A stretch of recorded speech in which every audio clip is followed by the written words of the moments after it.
Welcome dear friends আমাদের channel time to লার্নে। আমি আশা করি আপনারা খুব ভালো আছেন। আমি সার্থক পাল। আজকে আমরা কনস্ট্রাকটিভিজম বা নির্মিতিবাদ সম্বন্ধে জানবো। সবার আগে আপনারা অলরেডি দেখে বুঝেই গেছেন এই নির্মিতিবাদ কনস্ট্রাকটিভিজম যেই চ্যাপ্টারটা আজকে আমরা পড়া শুরু করলাম, এটার থেকে মনে করবেন যে আপনি যদি সিটেট দেন 4টা থেকে 5টা প্রশ্ন এই কনস্ট্রাকটিভিজম থেকে আসবে। আপনি যে কোনো স্টেটের যে কোনো টেট পরীক্ষা দিন, এই কনস্ট্রাকটিভিজম থেকে প্রশ্ন আসবে। আপনি এনটিএ নেট দিন, দেখবেন এই কনস্ট্রাকটিভিজম থেকে প্রশ্ন আসবে। আপনি যে কোনো পরীক্ষা দিন যেখানে সাইকোলজি থাকবে, সেখানে অবশ্যই কনস্ট্রাকটিভিজম বা নির্মিতিবাদ থেকে প্রশ্ন আসবে। তাহলে খুব একটা ইম্পর্টেন্ট টপিক পড়াচ্ছি আজকে আপনাদের। তাহলে চলুন শুরু করি। তাহলে সবার আগে আমরা জানবো এই কনস্ট্রাকটিভিজম বা বাংলায় নির্মিতিবাদ এটা কি। এটা কিছু না, এটা একটা মতবাদ। এই মতবাদে যারা বিশ্বাসী তাদের বলা হয় কনস্ট্রাকটিভিস্ট। এই মতবাদ অনুযায়ী আমরা যদি কোনো শিশুকে পরিবেশে ছেড়ে দেই, তাহলে সে নিজে থেকেই পরিবেশের থেকে বিভিন্ন অভিজ্ঞতা নেবে বা ইন্টারঅ্যাকশন বা মিথস্ক্রিয়ার মাধ্যমে সে জ্ঞান নিজেই নির্মাণ করবে। মানে অন্য থেকে সে জ্ঞান নির্মাণ করবে না, সে জ্ঞান স্বয়ং নিজে নির্মাণ করবে। এই মতবাদে তাকে বলা হচ্ছে কনস্ট্রাকটিভিজম। আর এই মতবাদে বিশ্বাসী যারা ছিলেন তারা ছিলেন কনস্ট্রাকটিভিস্ট। এই মতবাদে যারা বিশ্বাসী ছিলেন তাদের মধ্যে যারা খুবই পপুলার তারা হলেন পিয়াজেট, ভাইগোৎস্কি, ব্রুনার। এটা খুবই পপুলার। আজকে সবার ফার্স্ট আমরা পিয়াজেট এবং ভাইগোৎস্কি দুজনই কনস্ট্রাকটিভিস্ট ছিলেন, তাদের কনস্ট্রাকটিভিজমে কি সামান্য পার্থক্য সেটা একটু জানি।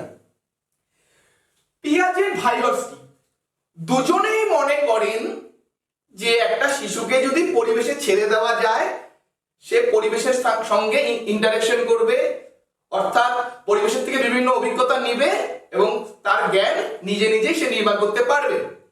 কিন্তু পিয়াজেট মনে করেন এই যে জ্ঞানটা নির্মাণ করবে, সে কিরকম জ্ঞান নির্মাণ করবে তার প্রভাব থাকবে তার এজের উপর। মানে কিরকম জ্ঞান আমি গ্রহণ করব বা আমি জ্ঞান কতটা গ্রহণ করব সেটা কার উপর নির্ভর করে? এজের উপর, মানে আমার বয়সের উপর বা শিশুটার বয়সের উপর। কিন্তু ভাইগোৎস্কি এটা মনে করেন না। ভাইগোৎস্কি মনে করেন আমরা শিশুটাকে যেরকম সোসাইটি বা কালচার দিচ্ছি সেটার উপর নির্ভর করে শিশুটা কিরকম জ্ঞান নির্মাণ করবে। দুজনে কিন্তু মনে করেন যে জ্ঞান নির্মাণ সে নিজেই করবে, কিন্তু পিয়াজেট মনে করেন সেটা নির্ভর করবে এজের উপর, আর ভাইগোৎস্কি মনে করেন সেটা নির্ভর করবে সমাজ বা সংস্কৃতির উপর। যেমন আমি আজকে এখানে দাঁড়িয়ে আপনাদের পড়াচ্ছি, আপনারা অনেকে আমাকে দেখছেন। যারা কনস্ট্রাকটিভিস্ট মানে পিয়াজেট, ভাইগোৎস্কি এখানে দুজনেই মনে করেন যে আমাদের যে জ্ঞান নির্মাণ করি আমরা নিজেরাই করি। কিন্তু পিয়াজেট কি মনে করেন আমরা কিরকম জ্ঞান নির্মাণ করব, কিরকম আমাদের জ্ঞান আসবে, আমরা জ্ঞান লাভ করব সেটা নির্ভর করবে আমাদের বয়সের উপর। মানে আমাদের বয়স যত বেশি হবে আমাদের জ্ঞানের নির্মাণও তত বেশি হবে, আমাদের জ্ঞানও তত বেশি হবে। কিন্তু ভাইগোৎস্কি মনে করেন, আমরা দেখছি আপনারাও দেখছেন যে আমাদের সোসাইটি বা কালচার যেরকম হবে সেই অনুযায়ী আমরা জ্ঞান নির্মাণ করব। মানে আমার কালচার বা সোসাইটি আলাদা, আপনার কালচার বা সোসাইটি আলাদা, তাই আমরা যে জ্ঞানটা আমরা নির্মাণ করব তা কার দ্বারা ইনফ্লুয়েন্স হবে বা কার দ্বারা প্রভাবিত হবে? সোসাইটি আর কালচারের দ্বারা। এটা মনে করেন ভাইগোৎস্কি। তাহলে আজকে আমরা এখন পিয়াজেট যে কনস্ট্রাকটিভিজম নিয়ে আলোচনা করেছিলেন সেটা নিয়ে জানবো। চলুন তাহলে শুরু করি আজকে পিয়াজেটের কনস্ট্রাকটিভিজম। ওকে ডিয়ার স্টুডেন্টস, তাহলে এখন আমরা পিয়াজেটের কগনিটিভ ডেভেলপমেন্ট সম্বন্ধে জানবো। পিয়াজেটের কগনিটিভ ডেভেলপমেন্ট সম্বন্ধে। কগনিটিভ ডেভেলপমেন্ট হলো যে আমাদের ব্রেনের বিকাশ কিভাবে হয়, সেটাই হলো কগনিটিভ ডেভেলপমেন্ট। পিয়াজেট মনে করতেন আমরা যখন কোনো বস্তু আমাদের সামনে এমন আসে যেটা সম্বন্ধে আমরা কিছু জানি না, আমরা বস্তুটা সম্বন্ধে অজানা বস্তুটা আমাদের, সেই যে মানসিক অবস্থায় যখন আমরা থাকি সেই মানসিক অবস্থাটাকে তিনি বলেছিলেন ডিসইকুইলিব্রিয়াম। তার মানে ডিসইকুইলিব্রিয়াম কি বললাম? সেই রকমই মানসিক অবস্থা যখন কোনো একটা বস্তু আমার সামনে আছে, আমি সেই বস্তু সম্বন্ধে কোনো রকম আইডিয়া আমার নেই, তখন যে মানসিক অবস্থায় আমরা থাকি সেটা হলো ডিসইকুইলিব্রিয়াম। তখন আমরা বস্তুর সম্বন্ধে কি থাকি? কনফিউজ, যে আমি জানি না বস্তুটা কি, বা আমার সামনে যে সিচুয়েশনটা আসছে সেই সিচুয়েশন সম্বন্ধে আমি কোনো রকম অবগত না, তখন আমরা কি থাকি? কনফিউজ। এই ধরনের মানসিক অবস্থাকে তিনি কি বলেছেন? ডিসইকুইলিব্রিয়াম। তারপরে যখন বিভিন্ন প্রক্রিয়ার মাধ্যমে সেই বস্তুর সম্বন্ধে আমাদের জ্ঞান নির্মাণ হয়, আমরা বস্তুটা কি সেটা জানতে পারি, তখন যে মানসিক অবস্থায় আমরা পৌঁছাই তিনি সেটাকে বলেছেন ইকুইলিব্রিয়াম। ক্লিয়ার? তার মানে পিয়াজের ইকুইলিব্রিয়াম বলতে কি বললেন? যখন কোন একটা বস্তু সম্বন্ধে আমাদের পুরো ধারণা জন্মে যায় যে বস্তুটা কি, সেই মানসিক অবস্থাকে তিনি বলেছেন ইকুইলিব্রিয়াম। ঠিক আছে? তাহলে পিয়াজেট মনে করেন যে এই ডিসইকুইলিব্রিয়াম থেকে ইকুইলিব্রিয়ামে পৌঁছানোটাকে তার মতে বলা হয়েছে কগনিটিভ ডেভেলপমেন্ট। এই ডিসইকুইলিব্রিয়াম থেকে ইকুইলিব্রিয়ামে যাওয়ার প্রসেসকে বলা হয় ইকুইলিব্রেশন। কি বললাম? এই ডিসইকুইলিব্রিয়াম থেকে ইকুইলিব্রিয়ামে যাওয়ার প্রসেসকে বলা কি বলা হয়? ইকুইলিব্রেশন। এই ইকুইলিব্রেশন দু ধরনের হয়, একটা হচ্ছে অ্যাসিমিলেশন, একটা হচ্ছে অ্যাকোমোডেশন। এটা জানার আগে আমরা জানবো হোয়াট ইজ স্কিমা। স্কিমা কি এটা বলার আগে আমি আপনাদের বলে দিই, পরীক্ষায় কিন্তু ডাইরেক্ট প্রশ্ন আসে, হোয়াট ইজ স্কিমা, অপশন দেওয়া থাকে। মনে রাখবেন স্কিমা হলো মেন্টাল স্ট্রাকচার অফ নলেজ। আমি একটা উদাহরণ দিই, আপনাদের স্কিমা ঠিক ক্লিয়ার হবে। আমি যখন আপনাদের এটা দেখাচ্ছি, আপনারা কি বলছেন? যে এটা একটা পেন বা মার্কার, এটা আপনার জ্ঞান। কিন্তু এই জ্ঞানটা আপনার কোথা থেকে আসলো? ভাবুন, আমি যখন এই পেনটাকে দেখাচ্ছি, আপনি বলে দিলেন পেন এটা বা মার্কার, এটা আপনার জ্ঞান। কেন বললেন এটা পেন? আপনি জানেন এটা দিয়ে লেখা যায়, এটার একটা ছবি আপনার মাথায় আছে, আপনি অলরেডি আগে দেখেছেন, আপনি জানেন এটা দিয়ে লেখা যায়, এর জন্য এটাকে আপনি বলছেন পেন। এই যে ইনফরমেশন গুলো আপনার মাথায় স্টোর হয়েছিল, সেই ইনফরমেশন গুলোকে আমরা বলছি স্কিমা বা মেন্টাল স্ট্রাকচার অফ নলেজ। তার মানে অনেকগুলো স্কিমা নিয়ে মনে রাখবেন কি তৈরি হয়? নলেজ। বা এরকম অনেক সময় পরীক্ষায় প্রশ্ন আসতে পারে যে নলেজের একক কি বা ইউনিট কি, সেটা কি? স্কিমা। কারণ অনেকগুলো স্কিমা দিয়ে কি তৈরি হচ্ছে? নলেজ। এখন দেখুন, what is assimilation, what is accommodation. কি বললাম? যে যখন আমরা কোনো বস্তু বা সিচুয়েশন সম্বন্ধে আমরা অজানা থাকি, সেই অবস্থা, সেই মানসিক অবস্থাটাকে বলা হচ্ছে ডিসইকুইলিব্রিয়াম। ঠিক আছে? এখন তাহলে সেই ডিসইকুইলিব্রিয়াম থেকে ইকুইলিব্রিয়ামে পৌঁছানোটাই হলো কগনিটিভ ডেভেলপমেন্ট। পিয়াজেট মনে করেন যখন আমাদের অলরেডি এক্সিস্টিং স্কিমা দ্বারা আমরা এই ডিসইকুইলিব্রিয়াম থেকে ইকুইলিব্রিয়ামে পৌঁছতে পারি। কি বললাম? যখন আগে থেকে এক্সিস্টিং বা আগে থেকে উপস্থিত কোন স্কিমা দ্বারা আমরা এই ডিসইকুইলিব্রিয়াম থেকে ইকুইলিব্রিয়ামে পৌঁছতে পারি, তখন সেটাকে তিনি কি বলেছেন? অ্যাসিমিলেশন। ক্লিয়ার? আর যখন পুরনো কোন স্কিমা দিয়ে আমরা এই ডিসইকুইলিব্রিয়াম থেকে ইকুইলিব্রিয়ামে পৌঁছতে পারি না, কি বললাম?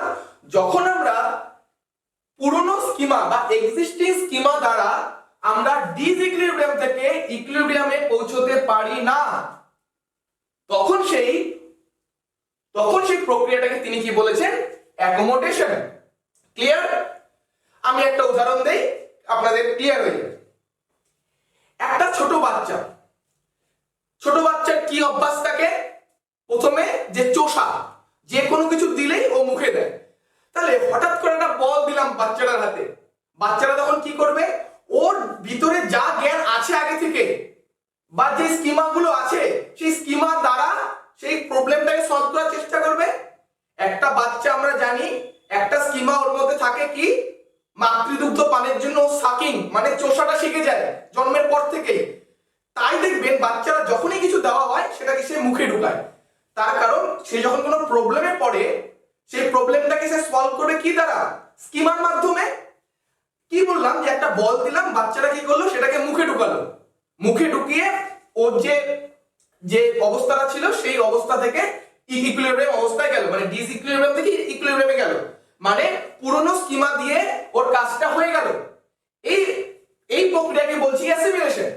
কিন্তু এখন দেখা যাচ্ছে বাচ্চাকে আমি বড় একটা ব্লক দিয়ে দিলাম, হালকা কিন্তু বড়, যেটা ও মুখে ঢোকাতে পারছে না, তখন কি পুরনো স্কিমা মানে সাকিং বা চোষা সেটা দ্বারা কাজটা হচ্ছে না।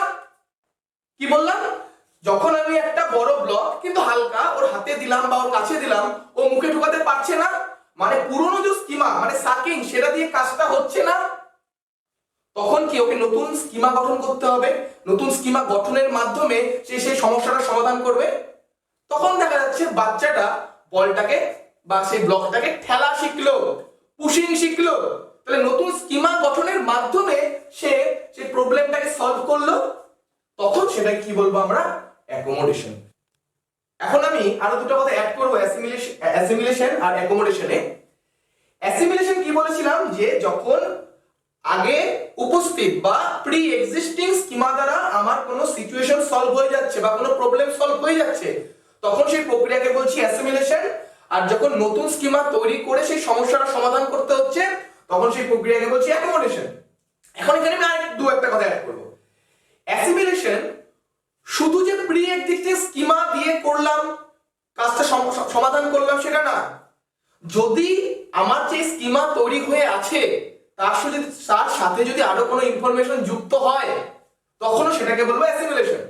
কি বললাম, যদি পুরনো স্কিমা দিয়ে কোনো সমস্যার সমাধান হয় অথবা পুরনো স্কিমার সাথে আরো নতুন নতুন ইনফরমেশন যুক্ত হয়, তখনও সেটাকে বলবো আমরা অ্যাসিমিলেশন। আর অ্যাকোমোডেশনে বলেছিলাম আগে যে যখন কোনো একটা সমস্যা আমরা পুরনো স্কিমা দ্বারা সমাধান করতে পারছি না, তখন নতুন স্কিমা গঠনের মাধ্যমে যখন আমরা সমাধান করছি, তখন সেটাকে বলেছিলাম অ্যাকোমোডেশন।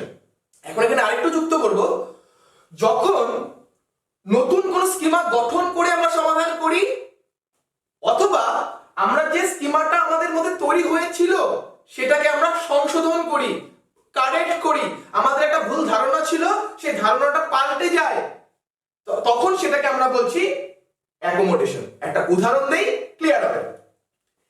ধরুন আমি সাউথ ইন্ডিয়ান মুভি খুব দেখি, সাউথ ইন্ডিয়ান মুভিতে বিভিন্ন খাওয়া দেখায়, সেখানে আমি দেখে আমার ধোসা ইডলি খেতে খুব ইচ্ছা করলো।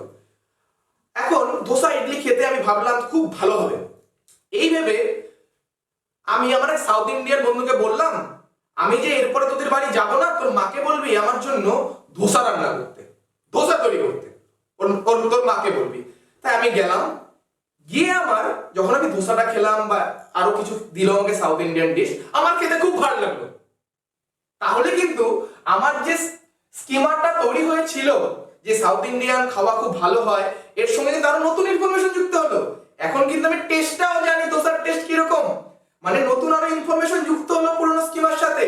আগে শুধু আমি ধোসা কিরকম দেখতে হয় সেটা শুধু জানতাম, এখন কিন্তু আরো ইনফরমেশন যুক্ত হলো এর টেস্টটা কিরকম, তাহলে সেটা হলো অ্যাসিমিলেশন। এখন এটা ভুলে যাবে। এখন দেখা গেল আমি ভেবে গেছি ধোসা খুব টেস্টি হয়, ধোসা খুব ঝাল হবে, ধোসা খেতে মিষ্টি মিষ্টি লাগবে। দেখা গেল বন্ধুর মা যে ধোসাটা রান্না করেছে খেতে টক টক লাগছে, সাধারণত ধোসা টক টক হয়, আর আমি টক ভালোবাসি না।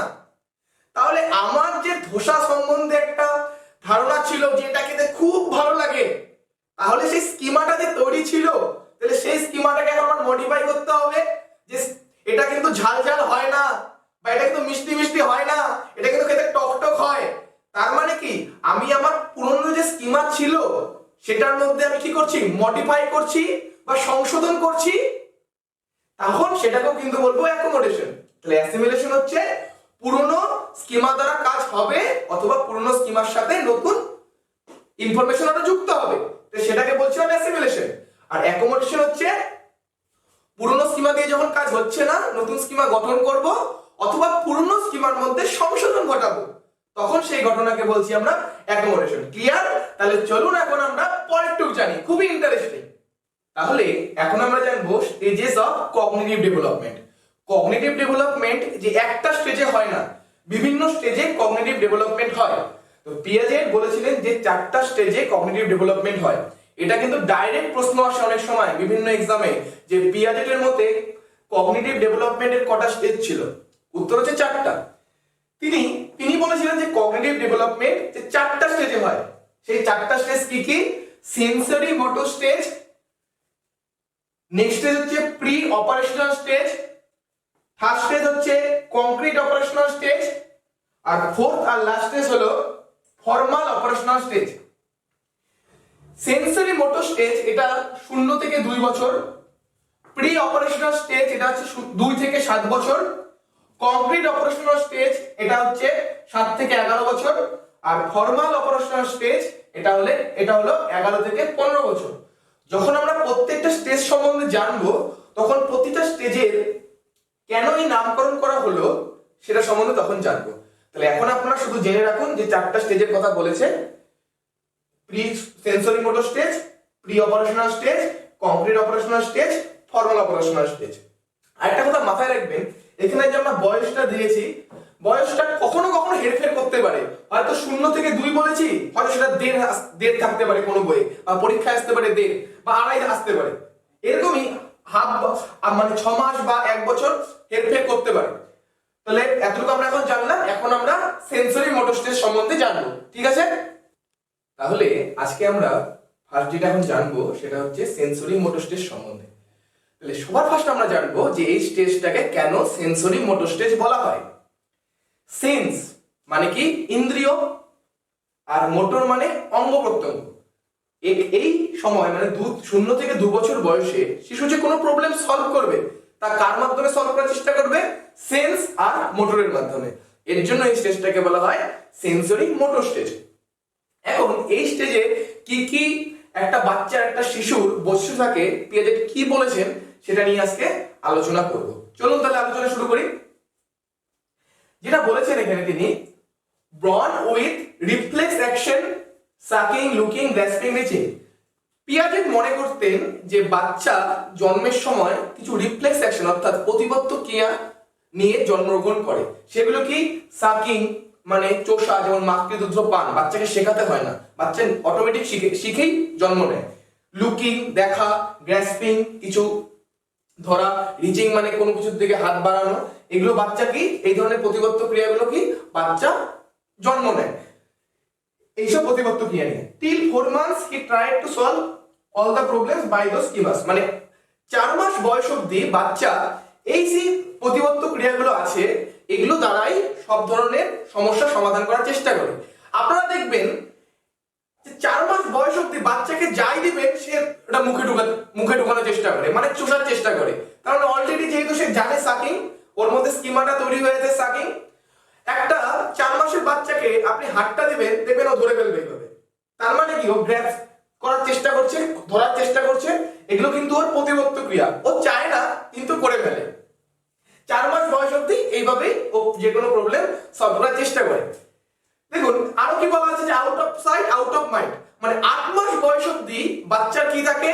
Out of sight out of mind. অর্থাৎ কোনো একটা বস্তু সামনে আছে, তাই এই বস্তুটার ইমেজ হোক আমাদের বা বাচ্চাটার মাথায় আছে, যেই আমরা সেই বস্তুটাকে বাচ্চার চোখের সামনে থেকে সরিয়ে দিলাম সেই বস্তুটার আর কোনো মেমোরি বাচ্চার মাথায় থাকে না।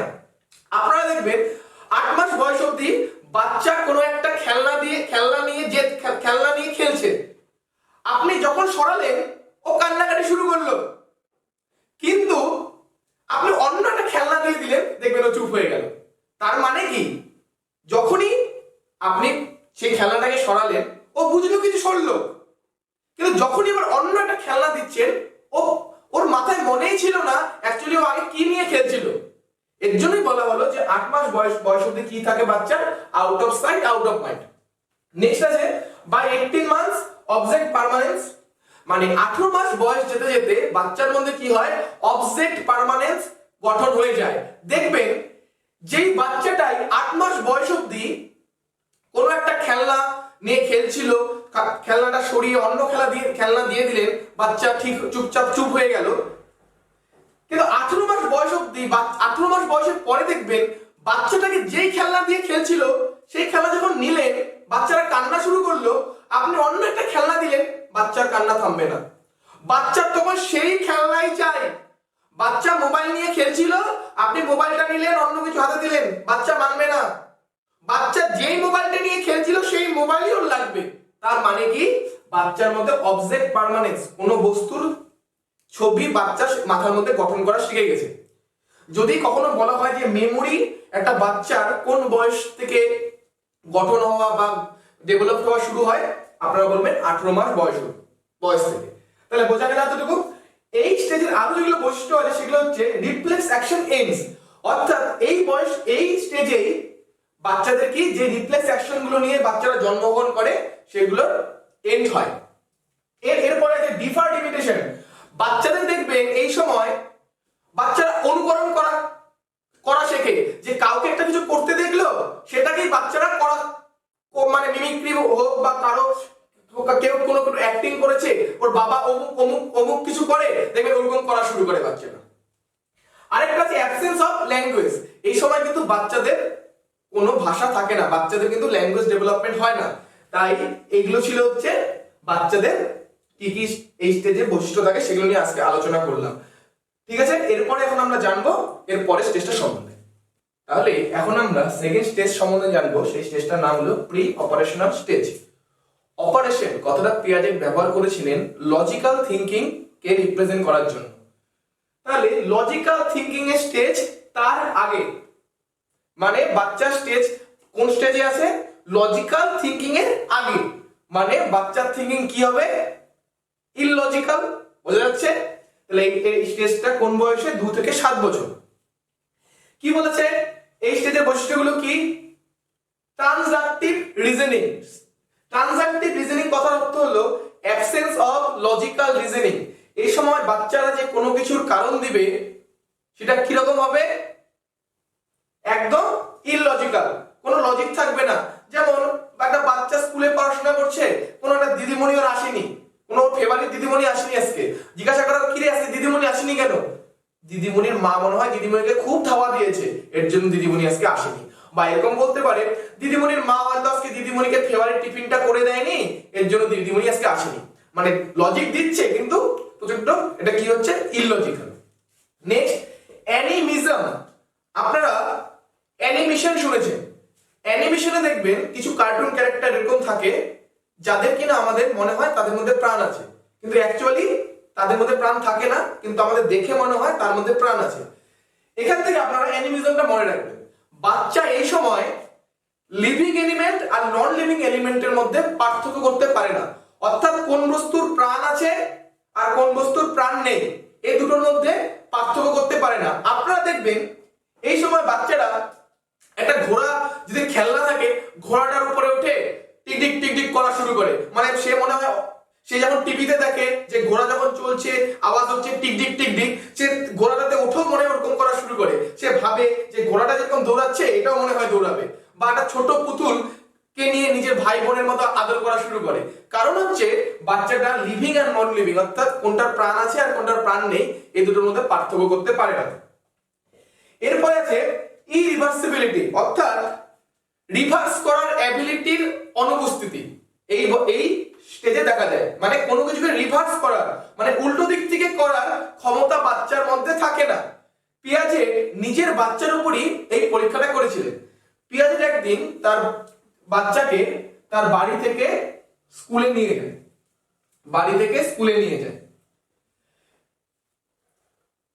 অবশ্যই কিন্তু আমাদের মনে রাখতে হবে বাচ্চার বয়স কিন্তু 2 থেকে 7 বছরের মধ্যে ছিল। বাচ্চাটাকে যখন সে স্কুলে নিয়ে যায়, তারপরে বাচ্চাটাকে যখন স্কুলে সে রেখে চলে আসে, তখন সে বাচ্চাটাকে বলে আসে যে আচ্ছা তোকে তো আমি বাড়ি থেকে স্কুলে নিয়ে আসলাম, তাহলে তো তুই রাস্তা চিনে গেলি, তাহলে স্কুল ছুটি হলে তুই স্কুল থেকে একা আবার বাড়িতে চলে যাস। তখন বাচ্চাটা উত্তর করে, বাবা আমি তো বাড়ি থেকে স্কুলে আসার রাস্তা জানি, কিন্তু স্কুল থেকে বাড়ি যাওয়ার রাস্তা তো জানি না। তার মানে বাচ্চাটার মধ্যে রিভার্স করার ক্ষমতা থাকে না। আপনারা 2 থেকে 7 বছরের বাচ্চাদের মধ্যে এটা ট্রাই করে দেখবেন, যে বাচ্চারা কিন্তু এই সময় 1 2 3 4 বলা শিখে যায়। দেখবেন যে 5 বছরের একটা বাচ্চাকে আপনি জিজ্ঞাসা করবেন বলতো 5 এর আগে কি, বলতো 3 এর আগে কি, দেখবেন বেশিরভাগ সময় বাচ্চা বলতে পারে না। বা বলতো 10 থেকে 0 পর্যন্ত বলতো, দেখবেন বাচ্চারা বেশিরভাগ সময় বলতে পারে না। তার মানে কি বাচ্চার মধ্যে রিভার্স করার অ্যাবিলিটি বাচ্চার মধ্যে থাকে না। ওকে, নেক্সট কি বলেছি? ইগোসেন্ট্রিজম। দেখো ইগোসেন্ট্রিজম 2 ধরনের হয়। একটা ইগোসেন্ট্রিজম হয় আমি মনে করি আমি ঠিক বাকি সবাই ভুল, আর আরেকটা ইগোসেন্ট্রিজম হয় আমি যেটা আমার জন্য যেটা ঠিক আমি মনে করি সবার জন্য সেটাই ঠিক। বাচ্চারা দ্বিতীয় ক্যাটাগরি থেকে বিলং করে। বাচ্চারা এই সময় ইগোসেন্ট্রিজম হয় খুব বাচ্চাদের মধ্যে। বাচ্চারা মনে করে যেটা তার জন্য ঠিক, সবার জন্য সেটাই ঠিক। এর জন্য দেখবেন কোন একটা বাচ্চা যেটা খেতে খুব ভালোবাসে, ধরুন সে আপেল সিদ্ধ খেতে খুব ভালোবাসে বা কমপ্লেন খেতে খুব ভালোবাসে, তখন ও যেই মানুষটাকে খুব ভালোবাসে তাকে কিও বলবে তুমিও এটা খাও, তুমিও দেখবে এটা খেলে লম্বা হবে। বাচ্চা এরকম বলে থাকে, তার মানে ও ভাবছে ওর জন্য যেটা ঠিক অন্যের জন্য সেটা ঠিক হবে। এরপরে দেখুন আছে সেন্ট্রেশন বা lack of conservation. Lack of conservation বা সেন্ট্রেশন হলো কোনো বস্তুকে বা কোনো বস্তুর দৈর্ঘ্য, প্রস্থ, উচ্চতা ইত্যাদি পরিবর্তন হলেও বস্তুটা একই থাকতে পারে, মানে বস্তুটা সেমই থাকতে পারে, সেই ক্ষমতাটাকে বলা হচ্ছে সেন্ট্রেশন বা কনজারভেশন। এই বয়সে বাচ্চাদের মধ্যে দেখবেন এরকম দুটো পাত্র দেওয়া হয়। আমি যদি এরকম দুটো পাত্র দিই, যেই দুটো পাত্র দেখতে একই আকারে, তার মধ্যে সমান পরিমাণ জল আছে। কি আছে? সমান পরিমাণ জল আছে, একই রকম আকার আকৃতি, সমান পরিমাণ জল আছে। এখন এই পাত্র থেকে জল এই পাত্রে ঢাললেন আপনি, তাহলে কি হবে? যদি ঢালেন অটোমেটিক জলটা বেড়ে যাবে। এখন যদি আপনি জিজ্ঞাসা করেন না বাচ্চাকে এই পাত্রে জল বেশি না এই পাত্রে, বাচ্চা বলবে এই পাত্রে জল বেশি। তার কারণ কি? বাচ্চার মধ্যে ক্ষমতাই নেই যে কোনো একটা বস্তুর দৈর্ঘ্য, প্রস্থ, উচ্চতা আলাদা হলেও বস্তুটা সেমই থাকতে পারে, এই ক্ষমতা বাচ্চার মধ্যে তৈরি হয়নি। তো এটা আপনারা করে দেখতে পারেন বাচ্চা যদি থাকে এই বয়সে। এরপরে দেখবেন আরেকটা বৈশিষ্ট্য বাচ্চাদের দেখা যায় যে বাচ্চারা মানে মানুষজনকে চিনতে পারে কিন্তু অনেক সময় ভুল করে। দেখবেন বাচ্চা অনেক সময় একই ধরনের যারা দেখতে, একই রকম যারা দেখতে তাদেরকে অমুক নামে ডাকে। দেখবেন যে ওর যদি 20 বছরের মতো একটা দাদা থাকে, তাহলে সব 20 বছরের বা আশেপাশের বয়সের যে ছেলে দেখবে সবাই ওর দাদা। বা ওর বাড়িতে যদি কোনো কুকুর থাকে, কুকুরের নাম যদি কালু হয়, তাহলে দেখবেন রাস্তার সব কুকুরকে ও কালু বলে ডাকবে। বোঝা যাচ্ছে? তো এগুলো ছিল এই বয়সে বাচ্চার বৈশিষ্ট্য। এর পরের বয়সে বাচ্চাদের কি বৈশিষ্ট্য থাকে আমরা দেখবো। চলুন তাহলে। ওকে ডিয়ার স্টুডেন্টস, এখন আমরা থার্ড স্টেজ সম্বন্ধে জানবো। সেটা কি? Concrete operational stage. এটা হচ্ছে 7 থেকে 11 বছর। এই স্টেজে কে বলা হয়েছে কংক্রিট অপারেশনাল স্টেজ। কংক্রিটের বাংলা হলো মূর্ত। কংক্রিট আমরা কাকে বলি? যে বস্তুকে আমরা দেখতে পারি বা স্পর্শ করতে পারি, সেই ধরনের বস্তুকে আমরা বলি কি? কংক্রিট। যেমন আপনি পেন, এটাকে দেখতে পাচ্ছেন, এটা কি? কংক্রিট। আপনি যে সমস্ত বস্তু আপনি দেখতে পারেন বা চোখে দেখতে পারেন বা স্পর্শ করতে পারেন, সেই ধরনের বস্তুকে আমরা বলি কংক্রিট। আর এর বিপরীত হচ্ছে অ্যাবস্ট্রাক্ট। যেগুলোকে আমরা চোখে দেখতে পারি না, স্পর্শ করতে পারি না, সেগুলোকে বলা হয় অ্যাবস্ট্রাক্ট। আপনি রাগ দেখেছেন? ভালোবাসা দেখেছেন? হিংসা দেখেছেন কখনো? আমরা এগুলো ফিল করি, এগুলো কিন্তু আমরা কিন্তু চোখে এর কিন্তু কোনো অস্তিত্ব নেই। এই ধরনের বস্তুকে বলা হয় অ্যাবস্ট্রাক্ট। আর যে ধরনের বস্তুকে আমরা চোখে দেখতে পারি তাদের বলা হয় কংক্রিট। তার মানে কি বলা হয়? কংক্রিট অপারেশনাল স্টেজ মানে অপারেশনাল স্টেজ মানে লজিক্যাল থিংকিং। মানে লজিক্যাল থিংকিং থাকবে। কিরকম হতে হবে তাহলে বস্তুটা? কংক্রিট। মানে বস্তুটা যদি চোখের সামনে থাকে তাহলে বাচ্চারা কি করতে পারবে? লজিক্যাল থিংকিং দিতে পারবে। বোঝা গেল? তাহলে এই স্টেজে কি বৈশিষ্ট্যগুলো থাকে দেখুন। ফার্স্ট বৈশিষ্ট্য, লজিক্যাল থিংকিং বিগিনস। এর আগে পর্যন্ত কিন্তু আমরা দেখেছি বাচ্চাদের লজিক্যাল থিংকিং থাকে না, যে বাচ্চাদের মানে লজিক গুলো হয় অ্যাবনরমাল। এখন দেখবো এই স্টেজে কি হচ্ছে, তার মানে লজিক্যাল থিংকিং শুরু হয়। যদি পরীক্ষায় কখনো প্রশ্ন আসে যে কোন স্টেজে পিয়াজেটের মতে লজিক্যাল থিংকিং শুরু হয়, সেটা অবশ্যই কি লিখবো আমরা? কি অ্যানসার দিব? থার্ড স্টেজ, নাম হচ্ছে কংক্রিট অপারেশনাল স্টেজ। আগের স্টেজে দেখেছিলাম বাচ্চার মধ্যে রিভার্সিবিলিটি, এই অ্যাবিলিটিটা থাকে না। এই স্টেজে এই অ্যাবিলিটিটা গঠন হয়। আগের স্টেজে আরো দেখেছিলাম বাচ্চার মধ্যে সেন্ট্রেশন অর্থাৎ ল্যাক অফ কনজারভেশন দেখা যায়, কিন্তু এই স্টেজে ডিসেন্ট্রেশন হয়ে যায়। মানে বাচ্চার চিন্তা ভাবনা একটা জায়গাতেই কেন্দ্রীভূত থাকলো না। যে আগে দেখুন, চিন্তা করুন, বাচ্চা তখন একটা জায়গাতেই ওর চিন্তা ভাবনাকে কেন্দ্রীভূত করে ফেলেছিল। কি? জলটা কতটুকু উঠেছে, একটা জায়গাতেই ওর চিন্তা ভাবনা কেন্দ্রীভূত। ও চিন্তা করছে না যে এখন যে পাত্রে ঢালা হলো তার আকার আকৃতি কিরকম, চিন্তা করছে না। একটা জায়গাতে শুধু চিন্তা করছে, একটা পয়েন্টেই চিন্তা করছে কি? জলটা কতটুকু উচ্চতা রয়েছে জলটা। এর জন্যই এই স্টেজে কি বলা হয়েছে, এটাকে ডিসেন্ট্রেশন বা কনজারভেশন। অর্থাৎ এই স্টেজে যদি বাচ্চাকে আপনি এরকম কোনো সমস্যা দেন যে বিভিন্ন ধরনের পাত্র দিলেন, জল দিলেন, বাচ্চা বলতে পারবে যে এই পাত্রটা কিন্তু চিকন, তাই এই পাত্রে কিন্তু অটোমেটিক জল উপরে হবে। বাচ্চা এখন হুট করে বলে দিবে না এই পাত্রে যেহেতু জল উচ্চতা বেশি তাই এই পাত্রে জল বেশি আছে। ওকে, নেক্সট হচ্ছে ক্লাসিফিকেশন। অর্থাৎ বাচ্চা বিভিন্ন বস্তু যদি ওকে দেন ও সেগুলোর মধ্যে পার্থক্য করতে পারবে। যেমন বাচ্চাটাকে যদি এখন বিভিন্ন আকৃতির আপনি মডেল দিলেন, বিভিন্ন আকৃতির আপনি মডেল দিলেন, বিভিন্ন আকৃতির আপনি মডেল দিলেন, বিভিন্ন আকৃতির মডেল দিলেন, বিভিন্ন আকৃতির যদি আপনি এখন মডেল দেন, বাচ্চাটা যেগুলো একই রকম দেখতে সেগুলোকে আলাদা করবে, যেগুলো ত্রিভুজের মতো দেখতে সেগুলোকে আলাদা করলো, যেগুলো বৃত্তর মতো দেখতে সেগুলোকে আলাদা করবে, যেগুলো চতুর্ভুজের মতো দেখতে সেগুলোকে আলাদা করবে। বাচ্চার মধ্যে এই ক্ষমতাগুলো এই সময় তৈরি হয়ে যায়, মানে কোন বস্তুর মধ্যে পৃথকীকরণ বাচ্চা করতে পারবে। নেক্সট হচ্ছে সিরিয়েশন। মানে সিরিয়েশন কথার অর্থ হলো কোন একটা বস্তুকে অ্যারেঞ্জ করা অ্যাসেন্ডিং বা ডিসেন্ডিং অর্ডারে, মানে ছোট থেকে বড় বা বড় থেকে ছোট আকারে বাচ্চারা এই সময় সাজাতে পারে। বাচ্চাদের যদি আপনারা এই সময় বিভিন্ন ব্লক দেন, বিভিন্ন ব্লক ছোট থেকে বড় যদি সাজাতে বলেন ও সাজিয়ে দেবে। এরপরে আছে ট্রানজিটিভিটি। ট্রানজিটিভিটি হলো আমরা দুটো বস্তুর মধ্যে সম্পর্ক জানি, তাহলে আরেকটা যে আরো প্রথম বস্তু। ট্রানজিটিভিটি হলো আমরা দুটো বস্তুর মধ্যে সম্পর্ক জানি, প্রথম সেকেন্ড এবং সেকেন্ড থার্ড, তাহলে আমরা প্রথম আর থার্ডের মধ্যে সম্পর্ক কি হবে বলতে পারবো। এই সময় বাচ্চাকে যদি আপনি এ একটা বস্তু, বি একটা বস্তু, সি একটা বস্তু দিলেন, দিয়ে বললেন এ বি এর থেকে বড়, এ বি এর থেকে বড়, বি সি এর থেকে বড়, তাহলে এ আর সি এর মধ্যে কে বড় বাচ্চা বলে দিবে। বোঝা গেল? তো এইগুলো ছিল এই স্টেজের বাচ্চাদের কি বৈশিষ্ট্য দেখা যায়। নেক্সট স্টেজটা জানবো আমরা formal operational stage. Last stage হলো ফর্মাল অপারেশনাল স্টেজ। এই স্টেজটাকে ফর্মাল অপারেশনাল কথাটা বলা স্টেজ বলা হয়েছে কেন, এই সময় বাচ্চারা যে কোনো কাজই পুরো লজিক্যাল ওয়েতে চিন্তা করবে, চিন্তা করার মাধ্যমে কাজটা করবে। এর জন্য এই স্টেজটাকে তিনি মানে পিয়াজেট কি বলেছেন, ফর্মাল অপারেশনাল স্টেজ। এই স্টেজের যেটা বৈশিষ্ট্য, মেইন যেটা বৈশিষ্ট্য, অনেক সময় পরীক্ষায় প্রশ্ন আসে যে এই স্টেজে মনে রাখবেন অ্যাবস্ট্রাক্ট থিংকিং বা বিমূর্ত চিন্তন, এটা গঠন এই বা ডেভেলপমেন্ট এই স্টেজে শুরু হয়। বিমূর্ত চিন্তন দেখবেন মানে আমরা ইমাজিনেশন করে যখন কিছু লিখতে হয় আমাদের দেখবেন পরীক্ষার সময় বা আমাদের অনেক সময় আমরা করে থাকি, আমাদের বিভিন্ন হিন্টস দেওয়া থাকে, সেটা দিয়ে আমাদের একটা গল্প রচনা করতে হয়। তখন কিন্তু আমরা বিভিন্ন চিন্তা ভাবনার মাধ্যমে কিন্তু আমরা একটা গল্প রচনা করি যে সেখানে কি রকম জায়গা হতে পারে, যে লাইনগুলো দেওয়া আছে সেগুলোর উপর ভিত্তি করে, সেটা কিন্তু আমাদের অ্যাবস্ট্রাক্ট থিংকিং। এরপরে আছে ডিডাকটিভ থিংকিং। আপনারা শুনেছেন inductive thinking, deductive thinking. Inductive thinking এ আমরা কি বিভিন্ন উদাহরণ দিতে দিতে একটা জেনারেল কোনো সূত্রে পৌঁছাই, আর ডিডাকটিভ থিংকিং এ দেখবেন আমরা সূত্র থেকে বিভিন্ন উদাহরণ দিই।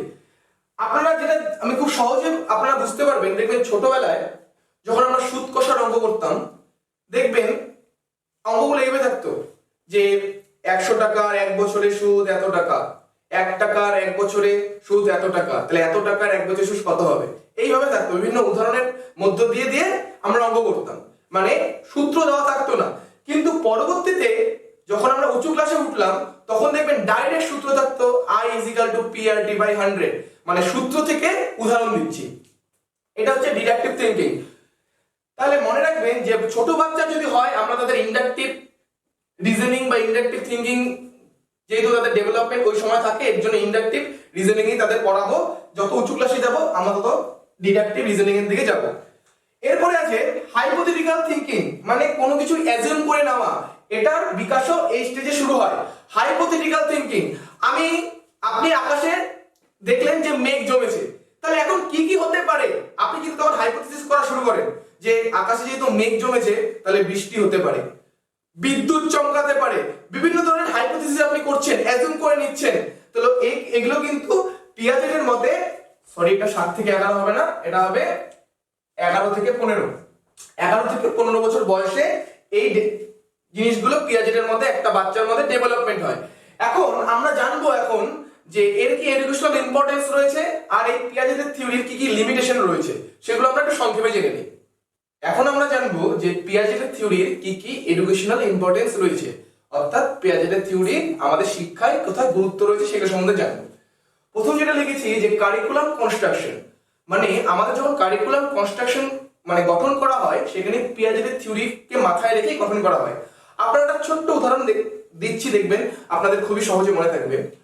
আপনারা যত ছোট ক্লাসের বই যাবেন দেখবেন ছবি খুব বেশি থাকে। আপনারা বাংলা বই দেখুন, যখন কোনো চাষির কোনো কিছু পড়ানো হচ্ছে বা মহেশকে পড়ানো হচ্ছে, দেখবেন মহেশের একটা গরুর ছবি বাচ্চাদের বইয়ে কিন্তু আর্ট করা থাকছে। কিন্তু যত উঁচু ক্লাসে যাবেন, যখন আপনারা একটা কবিতা পড়ছেন বা একটা উপন্যাস পড়ছেন, তখন কিন্তু শুধু উপন্যাসের নাম কি লিখেছেন সেটাই থাকবে, তখন সেই ছবিটা থাকে না। কেন থাকে না? আমরা জানি ছোট বয়সে আমাদের অ্যাবস্ট্রাক্ট থিঙ্কিং গঠন হয় না, আমাদের তখন চিন্তন কি থাকে, মূর্ত মানে কংক্রিট, মানে কোনো কিছু যদি আমরা দেখি তাহলে আমরা সহজে বুঝতে পারি। এর জন্য যত ছোট ক্লাসে যাবেন তত দেখবেন বইয়ে ছবির ভাগ বেশি থাকে। কোনো একটা কিছু যদি বলা থাকে পাশে তার ছবিটাও দেওয়া থাকে। কিন্তু যত উঁচু ক্লাসে যাব, যেহেতু আমাদের মধ্যে অ্যাবস্ট্রাক্ট থিঙ্কিং গঠন হয়ে যায়, আমাদের মধ্যে কোনো কিছু সামনে না থাকলেও আমরা চিন্তা করার ক্ষমতা, সেই যে অ্যাবিলিটি সেটা আমাদের মধ্যে গঠন হয়ে যায়। এর জন্য কিন্তু যত উঁচু ক্লাসে যাব আমাদের এই বইয়ের মধ্যে এই পরিবর্তনটা দেখা যায়। তাই আমরা বলতে পারি যে কারিকুলাম গঠনেও কিন্তু পিয়াজেটের থিওরি কিন্তু খুবই গুরুত্বপূর্ণ ভূমিকা পালন করে।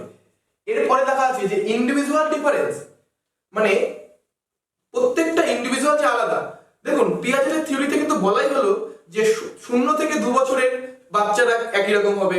তারপরে বলা হলো যে 2 থেকে 7 বছর আলাদা, 7 থেকে 11 বছর আলাদা, 11 থেকে 15 বছরের স্টুডেন্টরা আলাদা। এখন কিন্তু সবাই কিন্তু এক না। তার মানে আমরা যখন কারিকুলাম কনস্ট্রাক্ট করব তখন আমরা এগুলো মাথায় রেখেই করব যে সব স্টেজের বাচ্চারা কিন্তু সেম না, বিভিন্ন স্টেজের বাচ্চারা বিভিন্ন তাদের থিঙ্কিং থাকে। এটা ভেবেই কিন্তু আমরা কারিকুলাম কনস্ট্রাকশন করে থাকি। নেক্সট যেটা বলতে পারি আরো, রেডিনেস টু লার্ন, অর্থাৎ যখন আমরা কারিকুলাম তৈরি করা হবে বা আমরা ক্লাসে পড়াতে যাব, তার কগনিটিভ দিক থেকে সে কতটা ডেভেলপ সেই হিসাবে কিন্তু তাকে পড়াতে যাব। ধরুন বলা হলো বয়স 11 পর্যন্ত একটা বাচ্চার মধ্যে অ্যাবস্ট্রাক্ট থিঙ্কিং গঠন হয় না, মানে ধরুন ক্লাস 5 পর্যন্ত অ্যাবস্ট্রাক্ট থিঙ্কিং গঠন হয় না। এখন যদি আমি ক্লাস 4 এর ক্লাসে গিয়ে কোনো ইমাজিনেশন তাদের করতে হয় এমন কোনো কাজ তাদের দিলাম, তাহলে নিশ্চয়ই তারা করতে পারবে না। তাই যখন আমরা কোনো ক্লাসে পড়াতে যাচ্ছি আমাকে দেখতে হবে যে সেই বাচ্চারা কগনিটিভ দিক থেকে রেডি কিনা। নেক্সট কনস্ট্রাকটিভিজম, এখন আমাদের শিক্ষা ব্যবস্থায় যে লেটেস্ট ইজম গুলো চলছে তার মধ্যে কনস্ট্রাকটিভিজম খুবই মানে বলতে পারেন গুরুত্বপূর্ণ। আর যখনই কনস্ট্রাকটিভিজমের কথা আসবে তখন পিয়াজেটকে ছেড়ে কনস্ট্রাকটিভিজমের কথা আমরা চিন্তা করতে পারি না। তাই আমরা এটা বলতেই পারি যে পিয়াজেটের থিওরিটা বর্তমান শিক্ষাক্ষেত্রে একটা খুব গুরুত্বপূর্ণ ভূমিকা পালন করছে। এটা হলো, এর পরেও আরো আপনারা এডুকেশনাল ইম্পর্টেন্স আছে, আপনারা আরেকটু খুঁজবেন, আমরা সব করছি না। এখন আমরা যেটা জানবো যে পিয়াজেটের থিওরির কি ক্রিটিসিজম রয়েছে, চলুন তাহলে জানি। তাহলে এখন আমরা পিয়াজেটের থিওরির কি ক্রিটিসিজম ছিল সেগুলো জানবো। ফার্স্ট যে ক্রিটিসিজমের কথা লিখেছি যে culture and societies influence is ignored. Piaget কি বলেছেন যে 0 থেকে 2 বছরের বাচ্চা যেরকম ডেভেলপমেন্ট হয় যে কোনো জায়গার বাচ্চার ঠিক তেমনি ডেভেলপমেন্ট হবে, কিন্তু আমরা জানি যে সেটা কখনোই সম্ভব না। যে আমরা আমাদের উপর যে আমাদের সোসাইটি বা কালচারের ইনফ্লুয়েন্স বা প্রভাব কিন্তু অবশ্যই থাকবে। কখনোই কিন্তু আজকে ভারতবর্ষে একটা বাচ্চা 5 থেকে 7 বছর 2 থেকে 7 বছর বা 5 থেকে 7 বছরের বাচ্চা যেভাবে ডেভেলপ হচ্ছে, আমেরিকা যদি বাচ্চারা থাকে তার ডেভেলপমেন্ট একই হবে এরকম কিন্তু আমরা কখনোই বলতে পারি না। এটা কিন্তু ছিল তার একটা ক্রিটিসিজম। নেক্সট যেটা ছিল effect of training is ignored. তিনি বলেছেন যে বয়স হলে এই ডেভেলপমেন্ট হবে, ট্রেনিং দেই আর না দেই কোনো ব্যাপার না। কিন্তু অনেক সময় দেখা যায় যে বাচ্চাদের কোনো ট্রেনিং দেওয়ার মাধ্যমে আমরা পরের স্টেজে বা পরবর্তী স্টেজেও যে ডেভেলপমেন্ট গুলো হওয়া দরকার বা হবে সেগুলো কিন্তু আমরা আগের স্টেজেই কিন্তু করানো যেতে পারে বাচ্চাদের। এরপরে বলা আছে যে underestimated child's ability. Piaget মনে করেন যে বাচ্চারা যত বয়স বাড়বে তত তার ডেভেলপমেন্ট বেশি হবে, অর্থাৎ একটা 7 বছরের বাচ্চা অবশ্যই একটা 6 বছরের বাচ্চা থেকে বেশি জানবে। একটা 12 বছরের বাচ্চা অবশ্যই একটা 10 বছরের বাচ্চা থেকে বেশি জানবে, কিন্তু বাস্তবে সেটা নাও হতে পারে, তাই না? বাস্তবে 6 বছরের বাচ্চাটাও 7 বছরের বাচ্চা থেকে বেশি জানতে পারে। এটা ছিল, এগুলো ছিল তার যে থিওরিটা দিয়েছিল, তার ক্রিটিসিজম। আশা করি বোঝাতে পারলাম আজকের টপিকটা একটু লেন্দি হয়ে গেল। অ্যাকচুয়ালি ইচ্ছা ছিল এই টপিকটাকে একটা ভিডিওতেই মানে কভার করার। ভিডিওটাকে যদি দুটো পার্ট করি আপনাদেরও বুঝতে অসুবিধা হতো, আমাদেরও বুঝতে অসুবিধা হতো, তাই ইচ্ছা ছিল ভিডিওটাকে একবারেই কভার করার। আশা করি বুঝতে পেরেছেন। ভিডিওটি যদি ভালো লেগে থাকে অবশ্যই লাইক করবেন, যার প্রয়োজন থাকে শেয়ার করবেন। ভালো থাকবেন, থ্যাংক ইউ।